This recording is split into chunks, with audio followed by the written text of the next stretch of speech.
I'm a national security consultant with a company called Understanding the Threat, or UTT. UTT is the only organization in America which trains law enforcement, intelligence professionals, military, and leaders on the threat from the global Islamic movement, the doctrine of jihadi groups, and how to identify, investigate, and dismantle them.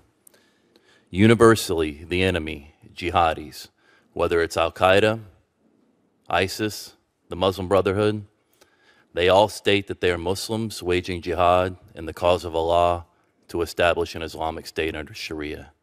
Based on evidence entered into the largest terrorism financing and Hamas trial ever successfully prosecuted in U.S. history, and my own experience conducting undercover research with Hamas doing business as CARE, the Council on American Islamic Relations.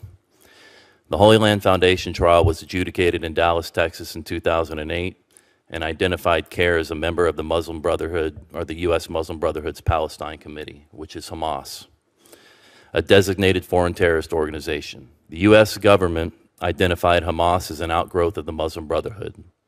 Documents entered into evidence in the Holy Land Foundation trial also revealed that ISNA, the Islamic Society of North America, is a Muslim Brotherhood organization which financially supports Hamas, again, a designated terrorist organization. At the time it was indicted, the Holy Land Foundation was the largest Islamic charity in the United States and was convicted on 108 counts for funneling over $12 million to a foreign terrorist organization.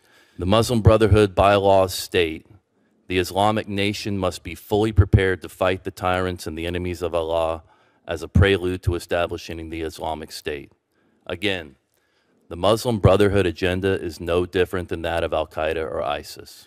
Now, during my time conducting undercover research as an intern for Hamas, both at CARE Maryland, Virginia, and Herndon, Virginia, and CARE National in Washington, D.C., I preserved documents that revealed Hamas doing business as CARE conspired to cover up fraud committed by one of their immigration attorneys, discussed coordinating with bin Laden and his associates, placed staffers and interns inside congressional offices, conspired to influence Congress, specifically Judiciary, Intelligence, and Homeland Security committees, impacted congressional districts, tasking each Hamas chapter office with influencing at least 2 legislators, and ordering books from the Saudi embassy on the virtue of jihad and martyrdom. And the current administration and the U.S. national security apparatus continues to use leaders of Muslim Brotherhood groups like ISNA, the Muslim Public Affairs Council, CARE, and others to provide direct input into American foreign policy and domestic counterterrorism strategies. I attended a convention in Columbus, Ohio in 2008 organized by Muslim Brotherhood group ISNA, and both the Department of Homeland Security and the Department of Justice Federal Bureau of Prisons had recruitment and outreach booths. Both Congressman Keith Ellison and Andre Carson spoke at the Muslim Brotherhood event, and I witnessed Imam Siraj Wahaj, who is a vocal advocate for the implementation of Sharia and an unindicted co-conspirator in the 1993 World Trade Center bombing, solicit donations for Hamas at CARE's annual banquet.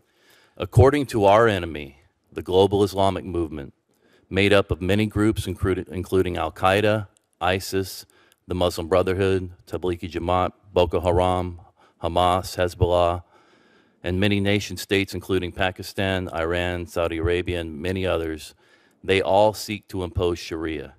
It is the blueprint from which they create their warfighting strategies.